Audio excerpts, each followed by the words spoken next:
નમસ્કાર મિત્રો. સૌથી મોટા સમાચાર ઈરાન પર ઇઝરાયલ અને અમેરિકાએ આક્રમણ કર્યું છે એના છે. અને આક્રમણ શાને માટે કર્યું છે, કેમ ટ્રમ્પભાઈ આટલા બધા ગાંગા છે અને આપણા વડાપ્રધાન એમાં કેમ કૂદી પડ્યા છે, ઇઝરાયલ જઈને એમણે શું સંદેશો આપ્યો છે અને એને પાછા ફરે કે તરત જ આ આક્રમણ થાય છે, તો એનો કોઈ સંબંધ આવે છે કે કેમ. અને બીજું કે ઇઝરાયલ અને અમેરિકા એ તો આમ તો એક સિક્કાની બે બાજુ છે. અને અમેરિકા જો જેમ ટ્રમ્પે આજે જે ટ્રુથ સોશિયલ પર એમના પોતાના સોશિયલ મીડિયામાં એમણે 8 મિનિટની જે વાત કરી છે એની અંદર કહ્યું છે કે અમે ઈરાનમાં રિજીમ ચેન્જ કરવા માંગીએ છીએ. એટલે કાલ ઉઠીને નવી દિલ્હીમાં પણ રિજીમ ચેન્જ કરવા માટે ટ્રમ્પભાઈ આવી ધમકી આપી શકે છે કે કેમ. આ બધી વાતો અને આની પાછળનો જે રહસ્ય છે એ બધી ચર્ચા કરવા માટે આપણી સાથે ગિરીશભાઈ જોશી જોડાયા છે. ગિરીશભાઈ આંતરરાષ્ટ્રીય બાબતોના જાણકાર છે, વરિષ્ઠ પત્રકાર છે અને કંઈક નોખું હોય તો જ ગિરીશભાઈ વાત કરે એવી એમની છાપ છે. ગિરીશભાઈ, આપનું સીધું ને સટમાં સ્વાગત છે. અને આ વિશ્વની બહુ જ મહત્વની ઘટના જે છે એની પાછળ શું રંધાઈ રહ્યું છે અને આપણા સાહેબ ઇઝરાયલ એકદમ દોડી ગયા અને પાછા આવ્યા અને ઇઝરાયલ અને અમેરિકાએ આ આક્રમણ કર્યું એની પાછળ પણ શું છે. અને બીજું, ટ્રમ્પભાઈને શાનો ડર લાગે છે, મોદીભાઈને શાનો ડર લાગે છે અને ઈરાને મિસાઇલો છોડવાની ચાલુ કરી છે એવા છેલ્લા વાવડ છે. એટલે એ સંજોગોની અંદર પણ આપ શું માનો છો એ વિશ્લેષણ આપ રજૂ કરો એવી વિનંતી છે. ગિરીશભાઈ. ધન્યવાદ ડોક્ટર હરિભાઈ. જુઓ, આની અંદર લાસ્ટ ટાઈમની ગેમથી તો આપણે સમજી જ ગયા હતા. જેવા મેસેજ આવ્યા એટલે અમારા જે શિપિંગ કંપની વાળા રેગ્યુલર જેમની ઓફિસો છે ને ત્યાં કામ કરે છે એમને મેં મેસેજ કર્યો કે ભાઈ શું પરિસ્થિતિ છે. એટલે એને એમ કીધું કે અમે કલાકવારથી ટ્રાય કરીએ છીએ, અમારા કોઈ ફોન લાગતા નથી. એટલે જે ઈરાન ગઈ ફેરે ભૂલ કરી ગયું તો આ ફેરે મને લાગે છે એને તમારા ગૂગલ ને જીપીએસ ને સેટેલાઇટના બધા ડાઉનલિંકિંગ બંધ કરી દીધા છે. હવે જો એ સક્સેસફુલી કઈ એટેક કરે તો એનો મતલબ એ થયો કે ચાઇનીઝ સેટેલાઇટ ત્યાં રિયલ ટાઈમમાં એક્ટિવ થઈ ગઈ. એટલે જે બાયડુના ભરોસે ઈરાન ઉપર લાસ્ટ ટાઈમ ઇઝરાયલને જેને માર માર્યો હતો એ લોકો આ ફેરે તો બહુ વધારે તૈયાર હતા. અને જે રીતે લૂઝ ટોક કરી રહ્યો છે કે એક બાજુ તમે 6 રાઉન્ડ વાતો કરી રહ્યા છો, તમારા કાલે ફોરેન મિનિસ્ટર ઈરાનનો બી એમ કહેતો હતો કે ભાઈ હું ત્યાં જવા તૈયાર છું ને અમે લોકો વાત કરશું. અને જ્યારે તમે જાણો છો કે ભાઈ કટ્ટર ધાર્મિક સ્ટેટ છે, એને એમ કીધું કે ભાઈ અમારા ઇસ્લામમાં એટમિક બોમ્બ બનાવવો જ હરામ છે એટલે અમે તો એ કરવાના નથી. તો પછી કે એને શું તકલીફ છે, એને કોઈક બાનું જોઈએ છે લડવા માટે અને હવે આ ફેરે અમે બી તૈયાર છીએ. એટલે એ તો સિસ્ટમ ક્લિયર જ હતી. અને હવે સિસ્ટમેટિકલી તમે જુઓ તો અત્યારે રડાર 24 ઉપર બી તમે લાઈવ સ્પેસ જુઓ ને તો લગભગ ઈરાનથી ઇઝરાયલની વચમાં આખી એર સ્પેસ બંધ થઈ ગઈ છે. ફ્લાઇટો કાં ઉપરથી જાય છે અને કાં દુબઈની નીચેથી જાય છે. એટલે એનો મતલબ ત્યાં કોઈક એક્ટિવિટી તો ચાલુ થઈ ગઈ છે. હવે આણે ભૂલ કરતા કરી તો દીધી છે ઓવર કોન્ફિડન્સમાં, જયારે એ જાણે છે. કારણ કે રેજીમ ચેન્જ તો તું ભૂલી જા, કારણ કે એ દર વખતે ગોલ પોસ્ટ પણ બદલે છે. પહેલા એને એમ કીધું કે ભાઈ ઈરાન એટમિક બોમ્બ બનાવે છે, પછી કે ન્યુક્લિયર એનરિચમેન્ટ કરી રહ્યું છે, પછી એટમિક બોમ્બ બનાવશે. એની સાઇટું જે 6 મહિના પહેલા તે લડાઈ કરી એમાં કીધું કે અમે તો એમના ન્યુક્લિયરના બધા સેન્ટરો તબાહ કરી નાખ્યા. તો પછી હવે તું નિગોશિએટ શેનું કરસ? એટલે એને ગમે એ કરીને લડાઈનો બાનું જોઈએ છે. એને એક જ ચીજ સમજમાં આવે છે કે ઓઇલનો હું તાબો પાછો લઈ લઉં તો જ હું દુનિયા પર રાજ કરી શકીશ, કારણ કે હવે એની પાસે પૈસા નથી. આજે તમે જુઓ તો એને ક્યુબાને એમ કીધું કે ક્યુબા પાસે પૈસા નથી એટલે હું ક્યુબાને તો હું ગમે ત્યારે ખરીદી શકું છું. આ એનો સ્ટેટમેન્ટ છે. એટલે હવે એનો નેક્સ્ટ ટાર્ગેટ ઇઝ ક્યુબા.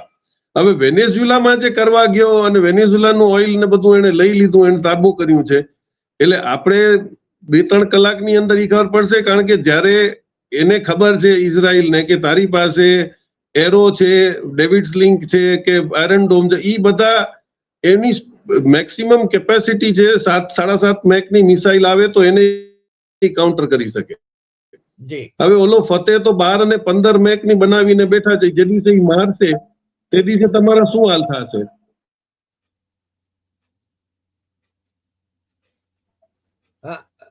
અવાજ ગયો ગિરીશભાઈ, અવાજ. એટલે હવે જોવા, હા હવે આવે છે, હવે આવે છે. હા હવે અવાજ આવે છે ને? હાજી. હા હા, તો આમાં એક ઊંડી રમત પાછળ શું રમાઈ ગઈ હતી કે જાન્યુઆરી તમે જુઓ 2026માં એની પહેલા જયારે એને મદુરોને ઉપાડ્યો વેનેઝુએલામાંથી ત્યારે આ લોકોએ એક તમે જુઓ તો અહીંયા આપણે એઆઈ ની મીટિંગમાં એક તમારે દારિયો એનોડેલ જેમણે એન્થ્રોપિકનો સોફ્ટવેર ડેવલપ કર્યો છે એ એટલો બધો ખતરનાક છે કે તમને ઈ માસ તમારે કરવું, જેમ આપણે એરપોર્ટ ઉપર અત્યારે આઈરિસ શરૂ થયા છે કે આંખ તમે જુઓ એટલે તમારો આખો પ્રોફાઇલ એમાં આવી જાય કે તમે ક્યાં છો, કોણ છો, એનો લોકેશન ગોતે. હવે એન્થ્રોપિક ને તમે એમ જુઓ તો એને જે આખું એની સિસ્ટમ ડેવલપ કરી હતી ઈ એમણે લઈ તો લીધી આ અમેરિકાએ. હવે એમને એમ હતું કે મદુરોમાં બી એ લોકો પાસે એક ડિફેન્સની અંદર એક પેલેન્ટીર એક સોફ્ટવેર ડેવલપ કર્યો હતો જેની અંદર ડ્રોનની અંદર એ લોકો મારક ક્ષમતા હતી. હવે એન્થ્રોપિક જો સપોર્ટ મળે તો ઈ ત્યાં ડ્રોન ફરાવે ત્યારે જે માણસનો એને પ્રોફાઇલ ફીડ કર્યો છે જ્યાં દેખાય ને ત્યાં એને ગોલી મારી શકે, એટલે તમને ખબર જ ન પડે, ચૂપ મારીને હાલ્યો જાય. એટલે મેઇન જે ઝઘડો છે અત્યારે કે એની ઈ હિંમત જે કરતો તો કદાચ એન્થ્રોપિકના ભરોસે, એમાં ઓચિંતું 2 દિવસ પહેલા એના સીઈઓ એમ કહી દીધું કે ભાઈ ઈ તો હું નહીં આપું, અને આપણે જાણીએ છીએ કે એને ધમકી આપી કે તો અમે તારું લાયસન્સ કેન્સલ કરશું ને તને વેચવા માટે નહીં દઈએ, કે ગવર્મેન્ટ કોઈ એજન્સી તારાથી એન્થ્રોપિક નહીં લે. એટલે હવે આજે એની બધી સિસ્ટમ્સમાં ઈ ગોઠવણ કરતો હતો. હવે એના પાસે એવા કોઈ પ્લેન નથી જે અમેરિકાથી ઉપડી અને ત્યાં એટેક કરે, કે ઇઝરાયલથી બી જાય તો એને એના લોડેડ પ્લેન 750 થી 800 નોટિકલ માઇલ જ જઈ શકે છે. પાછું આવવું હોય તો એને રિફ્યુલિંગ જોઈએ. Officially Saudi Arabia, Bahrain, Qatar બધાએ ના પાડી છે કે અમે અમારી એરસ્પેસ તમને વાપરવા નહીં દઈએ. તો એ રિફ્યુલિંગ કે એના માટે એને ત્યાં શિપ મોકલ્યા છે, એના બેડા બધા લિંકન અને ફોર્ડને. હવે ઈ વનરેબલ એટલે છે કે એવા બી મેસેજ આવ્યા હમણાં કે ભાઈ એમણે હુતીઝને અને હમાસ વાળાઓને કીધું છે કે હવે તમે એક્ટિવ થઈ જાઓ. ઈરાન એટેક કરે કે ના કરે પણ જે નુકસાન હવે અત્યારે એને ત્યાંથી હમાસ એક્ટિવ થાય, કારણ કે સિરિયાનો ભરોસો હજી બી નથી. એમને હતું કે તમારે જુરાનીને બેસાડી દો એટલે સિરિયા સિક્યોર થઈ જાય ઇઝરાયલ માટે, પણ ધ સ્ટોરી હેઝ ચેન્જ. એટલે હવે સિરિયા વનરેબલ થઈ ગયું છે. અહીંયા તમારે આ લોકો હેલ્પ કરે છે કે નથી કરતા ઈ જોવાનું છે. એટલે અત્યારે સાંજ સુધીમાં પિક્ચર ક્લિયર થશે કે જો એરસ્પેસ એટેક માટે ના અપાય તો તમારો મેક્સિમમ એટેક કદાચ.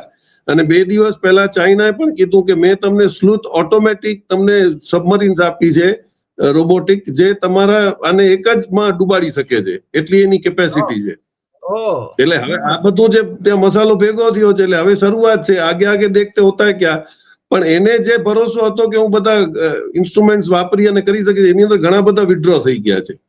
હવે તમે જુઓ કે જો આને બંધ કરી છે જીપીએસ ની સિસ્ટમ, અને એના પછી જો હવે ઈ કદાચ લાસ્ટ ટાઈમ જેને એને એમ કીધું હતું કે ભાઈ એલન મસ્ક ત્યાં જશે અને સ્પેસએક્સ ની સપોર્ટ આપ્યો હતો, એમાં 85% આ લોકોએ માઇક્રોવેવ થી રશિયાએ જે પોર્ટેબલ એક મોકલ્યા હતા વાહન, ઈ ગમે ત્યાં રાખો ને તો એ આખા એરિયાની અંદર એલન મસ્કના એના કે અને કા ને કુ એમ કે અને કેયુ ની ફ્રીક્વન્સી ઉપર જ એલન મસ્ક નું ચાલે છે કાર્યક્રમ. તો એનો એ લોકો તોડ ગોતી લીધો, એ 2 ફ્રીક્વન્સી ફેલ કરી નાખી. એટલે એલન મસ્ક નો જે ભરોસો હતો કે ઈ કદાચ એમના હેલ્પ કરશે, ઈ બી ફેલ થઈ ગયું. તમારો એન્થ્રોપિકમાં ત્યાં તમે એને પરમિશન મળી નથી. એટલે હવે એને કરતા કરી નાખ્યું છે. હવે કેમ કાચું કપાય છે ઈ આપણને કદાચ રાત સુધીમાં ખબર પડશે. જી, મને લાગે છે એને ધમકાવવા માટે આ એક નાનકડું ચમકલું કરવાનો વિચાર કર્યો હોય. મંત્રણાઓ જ્યારે ચાલુ હોય ત્યારે આવું કરે એટલે એ તો છે ને મને લાગે છે કે ઇન્ટરનેશનલ ડિપ્લોમસીમાં પણ છે ને એ ઘૃણાસ્પદ કહેવાય, કારણ કે તમારી મંત્રણાઓ ચાલુ છે ને તમે અટેક કરી રહ્યા છો. પરંતુ ઇઝરાયલ અને અમેરિકા એની પ્રકૃતિ સરખી જ છે, એનો કોઈ ભરોસો કરી શકાય નહીં. અને પાછા એમ કે છે કે તમારા ભાઈ સત્તા પલટો કરો. ત્યાંના લશ્કરના માણસોને અપીલ કરે છે ટ્રમ્પ, કે છે કે તમે છે ને શસ્ત્રો મૂકી દો, અમે તમને બચાવી લઈશું, તમે છે ને આ સરકારને એની વિરુદ્ધમાં થઈ જાઓ, તમે સત્તા પલટો કરો. મને તો એવું લાગે છે સાહેબ કે જો આ માણસ કાલ ઉઠીને ભારતમાં આ પ્રકારનો સંજોગ ઉભો કરે તો શું થાય? ગિરીશભાઈ, આ બહુ જ ગંભીર પ્રશ્ન છે, કારણ કે વેનેઝુએલામાં એને આ અખતરો કરી જોયો, હવે ક્યુબામાં કરશે. માની લઈએ કે ક્યુબા અને વેનેઝુએલા જુદા છે, પણ ઈરાન એ વેનેઝુએલા નથી. અને ભારતમાં શું થાય? કારણ કે સાહેબ તો ફસાયેલા છે ઘણી બધી જગ્યાએ. એવા સંજોગોની અંદર સાહેબને બચાવી લેશે? હા, પણ કિડનેપ પણ એનું કરાય ને જેની કોઈ કિંમત આવતી, એને ઉપાડી જાય તો કોઈ ટકોય દે એમ નથી, તો પછી ઉપાડીને શું કરશે? એટલે આ એક જીઓગ્રાફિક લિમિટેશન એની એટલી છે કે ઈ 4,000 થી 5,000 કિલોમીટરમાં ઈ વેનેઝુલા તો નીકળીને ઈ તરત જ પડોશમાંથી લઈ આવે. આ બધા એના ગચકડા ઈ ભલે જે બી કહેતો હોય, અત્યાર સુધીમાં એને જેટલું બોલ્યો છે એ બધું ફેક જ છે, એનું કોઈ ભરોસો કરાય એમ નથી.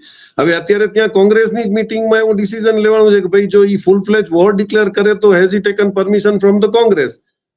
એટલે ત્યાં જે પૈસા દઈને એને જ બધાને સેટિંગ કર્યા હતા, ઈ સેટિંગો હવે બગડવા માંડશે, કારણ કે હવે પબ્લિક ત્યાં સવાલ પૂછવા માંડી છે. આજે આપણે જેમ અહીંયા માણસો એમએલએ ને એમપીઓ ને ગલામાંથી પકડે છે કે ભાઈ તમે શું કર્યું, એટલે હવે વેન પબ્લિક સ્ટાર્ટ રિટેલિએટિંગ ને ત્યારે તમારા ડિસિઝન હેવાયર થઈ જાય. એટલે હવે જે કરવા માંગે છે આની અંદર એવું છે કે ભૂલ કરશે ટ્રમ્પ, પણ જો કાલે ઈરાને એમના કોઈ સિટીઝ ઉપર એટેક કરી દીધો, નુકસાન તો ભોગવશે કોણ? એટલે ત્યાંના ગવર્નરો પણ અલર્ટ થઈ ગયા હશે કે ભાઈ તારા ભૂલના લીધે અમે લોકો, અને પોતે પાછો એ ડરાવી ગયો છે બધાને કે મને ખ્યાલ છે કે હવે ઈરાને એવી મિસાઇલો બનાવી છે કે વોશિંગ્ટન સુધી એટેક કરી શકે છે. તો તારા બધા ડોમ ક્યાં ગયા, તારા બધા એરફોર્સની બધા કાળા ને પીળા પ્લેન બધા ક્યાં ગયા છે? તું કહેતો તો દેખાતા નથી રડારમાં. F-32 કાલે પણ એ લોકો ઉતરાવી પાડ્યો છે. એટલે એવું નથી, જોર્ડનમાં પણ એને જોઈ લીધું છે. ચાઇના એને જેટલા એમ કીધા હતા કે મારા શૂટ પ્લેન દેખાતા નથી, એના બધાના રજીસ્ટ્રેશન નંબર સાથે ઈરાનને ચાઇનાએ આપી દીધા છે કે આની આ શિપ અહીંયા ઉભી છે. ફોટા પણ પ્રકાશિત થઈ ગયા. એટલે ઈ જે સિસ્ટમમાં જે આજ સુધી લડતો હતો કે હું જીપીએસ બંધ કરી દઉં અને બ્લાઇન્ડ કરી અને બધા ઉપર એટેક કરું, ઈ પરિસ્થિતિ હવે નથી રહી. એટલે હવે ઈ જોવાનું છે કે ઈરાનની મને લાગે સહન શક્તિ પૂરી થઈ ગઈ છે. ઈરાન જેટલું માઇલ્ડ બની શકતું હતું એટલું બન્યું છે, પણ હવે જયારે એને શરૂઆત કરી છે તો Iran will have to go and show him કે ભાઈ મારી કેપેસિટી શું છે. અને પોતે માને છે કે ફતેહ ને બધી મિસાઇલો જે એમની પાસે છે 7 ને 13 મેકની, એને તમે કાઉન્ટર નહીં કરી શકો. અને જો ઈ બાયડુથી ગાઈડ થતી હોય તો ગઈ ફેર એને જોયું કે તમારે ચોથા માળ ઉપર, એટલે ચોથા માળ ઉપર જ મિસાઇલ જઈને એટેક થઈ છે. એટલી એક્યુરસી જો ઈરાન પાસે હોય તો તારી ગંભીર ભૂલ થઈ ગઈ છે કે તે ઈરાનને છેડ્યો છે. એટલે હવે જોઈએ શું થાય છે. હા, બાકી આપણા સાહેબ જે લેવા ગયા હતા એના સમાચાર આપી દઉં કે ઇઝરાયલે એક આયરન બીમ ની શોધ કરેલી છે. એ આયરન બીમ તમારી કોઈ પણ આવતી મિસાઇલોને ખાલી લેઝરથી બીમથી એને ડીએક્ટિવેટ કરી શકે.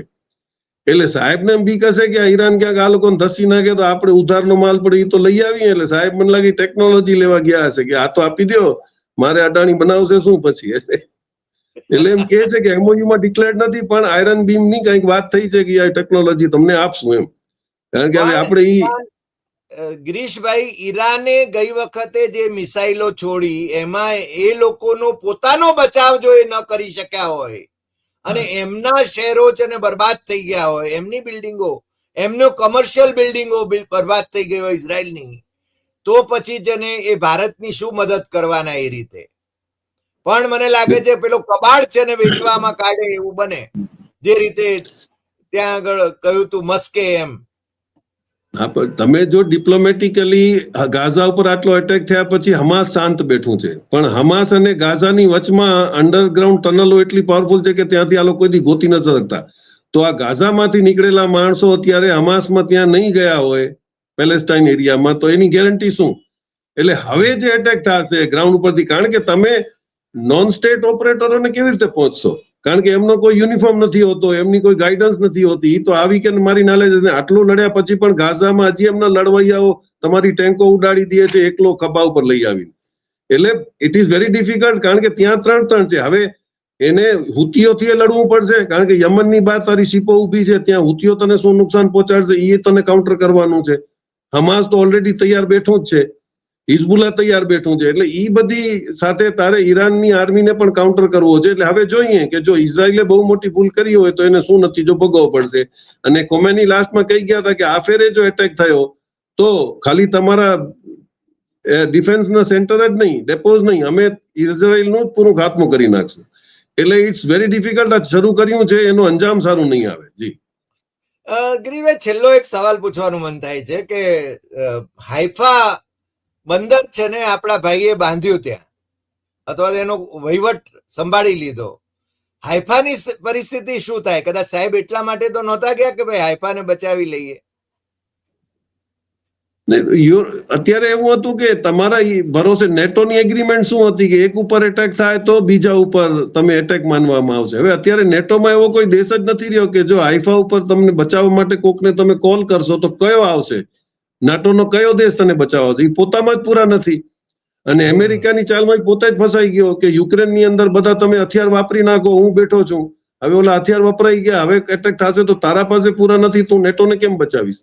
એટલે તમે જુઓ સામે 24 કલાકમાં રશિયાએ પણ યુક્રેન ઉપર એટેક વધારી દીધા છે. એટલે હવે કેટલા ફ્રન્ટ ઉપર લડી શકશે એની કેપેસિટી 24 કલાકમાં ખબર પડી જશે. જી પણ ગિરીશભાઈ, આપણે પાછા આ જ વિષય ઉપર ચર્ચા માટે ફરી મળીશું, કારણ કે જે ડેવલપમેન્ટ થાય છે એ ડેવલપમેન્ટનું વિશ્લેષણ એને સાયન્ટિફિકલી તમે જ કરી શકો છો. એટલે પાછા આપણે જોડાઈશું. આપણા દર્શકોને ખાસ આમાં રુચિ રહેશે, કારણ કે આ તો આખા વિશ્વનો સવાલ છે અને માત્ર ઈરાનનો નહીં. ઈરાન ભારતનું બહુ જ જૂનું મિત્ર રહ્યું છે, જેની સાથેની મૈત્રી હવે સાહેબે તોડી નાખી છે અને ઇઝરાયલને ગળે મળ્યા છે. એટલે હવે શેવી પરિસ્થિતિ નિર્માણ થાય છે એ આપણે જોવાની છે. પણ કેમ એમની વિવશતા છે કે પુરીને પણ કાઢી શકતા નથી, એપ્સ્ટાઇન ફાઇલમાં આટલું બધું આવ્યા છતાં, એ હવે દેશની પ્રજાએ સમજવાની જરૂર છે. આજે આટલી વાત. ફરી મળીશું નવા એપિસોડમાં નવા વિષય સાથે. ગિરીશભાઈ, આપ અમારી સાથે જોડાયા એ બદલ આપનો ખૂબ ખૂબ આભાર. નમસ્કાર.